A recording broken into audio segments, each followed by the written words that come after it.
بسم اللہ الرحمن الرحیم۔ سوشل میڈیا نے جہاں پہ ہمیں اپنی سوچ کا اظہار کرنے کی آزادی دی ہے، ہمیں فریڈم آف ایکسپریشن دیا ہے، وہاں پہ ہماری کچھ ذمہ داریاں بھی آتی ہیں۔ محرم الحرام کی آمد ہے۔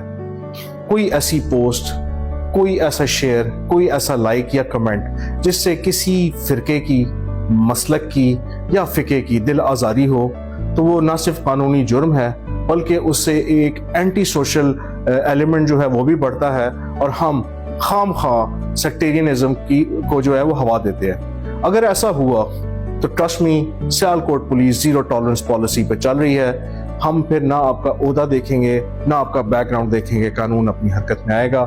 سوشل میڈیا پہ توجہ دیجیے، کوئی غیر ضروری فقہی یا مسلکی اختلاف سے پرہیز کیجیے۔ اپنا چھوڑے نہیں، کسی کو چھیڑے نہیں۔